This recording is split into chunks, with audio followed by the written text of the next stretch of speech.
What is up, everybody? Welcome back for another trade happy 2-year rebuild.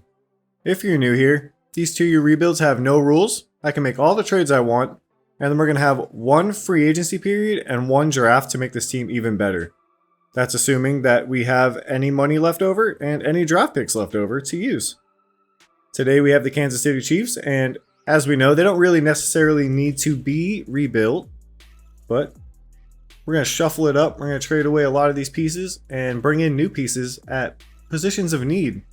One glaring need I see is left outside linebacker. And we're gonna revamp that linebacking core outside of Nick Bolton, you know. We're going to shore up this D-line a little bit, get a new right end, potentially new safeties. There's a couple positions that could be upgraded. You know, Wiley isn't the best right tackle.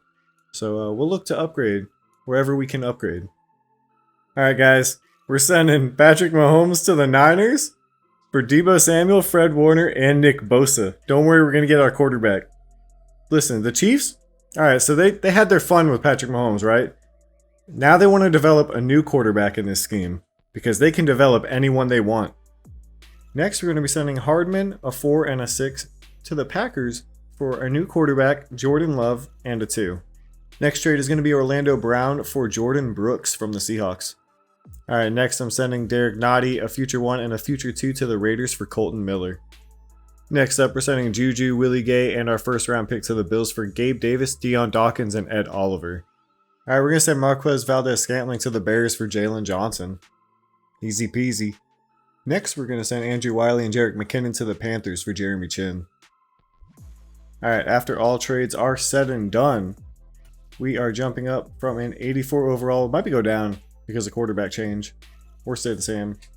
We'll find out in a second. 88. We go from an 84 to an 88. And that's with adding Jordan Love and changing Patrick Mahomes out. It's like, what, 31 overall difference? Sheesh. Jordan Love has all the traits, though. Kept Isaiah Pacheco. We added Deebo and Gabe Davis to the receiver room. On the O-line, we have Deion Dawkins and Colton Miller at tackle now. And on the defensive side of the ball, we added Fred Warner and Jordan Brooks to the linebacking core. Jeremy Chin, strong safety with Juan Thornhill backing him up. Add Ed Oliver in the inner D-line. Add Nick Bosa at edge. And add Jalen Johnson in the cornerback room. This is a very nice looking team. In the Chiefs scheme, this absolutely should be a Super Bowl winner. At midseason, we're 5-2, but we're actually behind the Raiders and the Chargers in the division. Hopefully that turns around.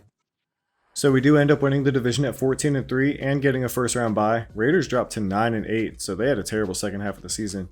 But we were 3rd in offensive points per game and 1st in defensive points per game. We had an amazing defense. Love to see it. We will be playing the Chargers in the divisional round, and just so you guys know, I only jump into games if we get to the Super Bowl in these 2-year rebuilds. And we win 21-18, not as commanding of a win as I thought we would have, but a win nonetheless. And of course we lost 21-9 to the Ravens. That's great. Jordan Love was terrible in that game. That's good. Good to see it. Pacheco was non-existent. Offense just didn't exist in that game. So I don't know, the Ravens defense just must be on another level because our offense was really good this year.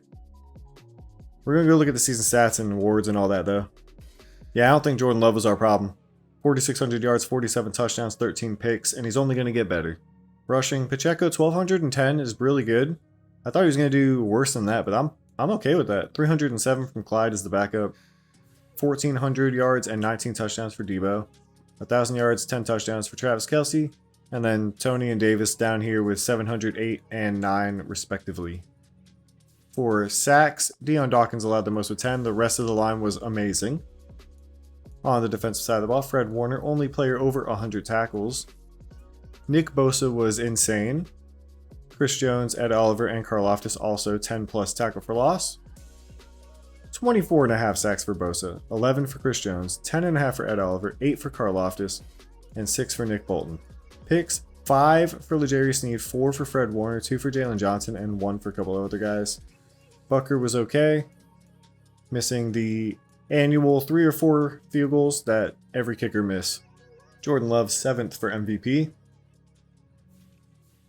And Andy Reid 10th for Coach of the Year, even though We went 14-3. Debo Samuel wins Offensive Player of the Year. Nick Bosa wins Defensive Player of the Year.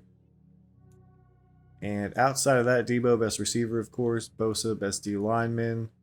And we didn't get best DB. What did Bryce Hall do this year? All right. Sheesh, these guys balled, huh? So we just have a lot of stars on offense. I was hoping Jordan Love would get higher than a star. But okay. On the defensive side, L'Jarius Sneed goes up to superstar. Outside of that, nothing. That's depressing. Good thing we have no starters to resign because we are in the negative.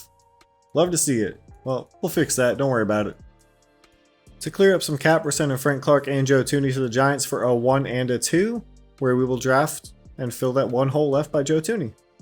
Alright, so I had to clear up more cap room, and this trade made the most sense to me because Penei Sewell is still on his rookie contract, of course. We need a guard, so we can slide someone over to play left guard.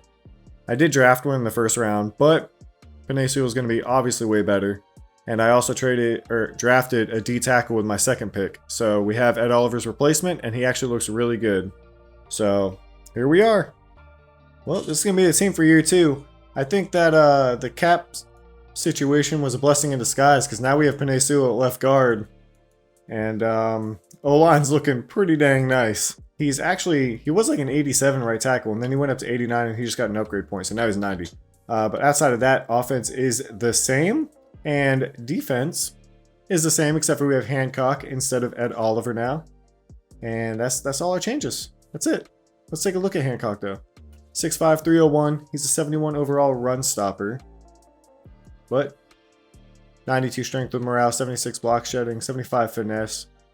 The reason I thought he was going to be really good was he had A finesse moves, and he was a run stopper archetype. Which, I mean, I guess 75 is A, but whatever. See you guys at the end of the season. Well, if you were surprised by our early playoff exit last season, feast your eyes on a 10-7 record at 93 overall. Jordan Love does lead the league in yards. Jordan Love went for 5,100 yards, 48 touchdowns, and 21 picks. The picks are high, but that's what happens when you have aggressive forcing passes. It's okay as long as he's leading the league in yards and touchdowns, right? Pacheco was not great. I thought about trading for Breece Hall or someone, and maybe I should have. Maybe that was really the reason we sucked. I mean, not sucked. We're still in the playoffs. 3 receivers over 1,000 yards. Travis Kelce was almost at 1,000, so almost 4. Clyde Edwards-Helaire had 9 receiving touchdowns because he must have been as the 3rd down back on the depth chart. Nice. Blocking was pretty good. Colton Miller, the only one allowing 10 plus sacks. Fred Warner and Bolton both over 100 tackles. Tackle for loss, Bosa, Chris Jones, and Brian Hancock go 10 plus.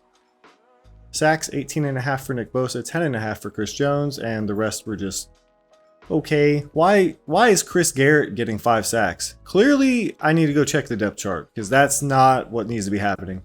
4 picks for Jeremy Chin, 3 for Fred Warner, 3 for Jalen Johnson, 2 for Justin Reed, 2 for Jordan Brooks, and 1 for a bunch of other guys. That was a lot of picks, honestly. Harrison Butker was pretty decent, and I'm going to go check the depth chart.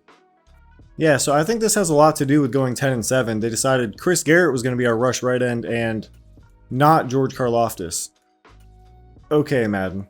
Thank you for that. That's fantastic. Okay. What? Also, Tony was starting in the slot, so I changed it to Debo and made Isaiah Pacheco our 3rd down back. So let's see if we can beat the Jets with those changes. We do 34-31. We're now a 94 overall with the changes that I just made, by the way. If we don't win the Super Bowl, this game's broken because we do have the best playbooks as well. And let's see if we can beat the Bengals in the divisional round. Nope. 94 overall Chiefs team cannot beat the Bengals. We lost 41-35. That's... Why? Why, Madden? Why do you do this? This team is the best one you're ever going to see. I mean, outside of maybe Jordan Love, but he still led the league in yards and touchdowns pretty much. I mean, he had a lot of picks, but that's beside the point. We outgained them everywhere. Turnovers are what killed us. All right, so no more aggressive forcing pass quarterbacks for me. That's it. Jordan Love has ruined it. If he was ideal, I think we would have gone all the way. Unfortunately, though, Debo went crazy, but unfortunately, that will be the end of this 2-year Kansas City Chiefs rebuild. Hope you guys did enjoy the video, and I will see you guys next time. Bye-bye.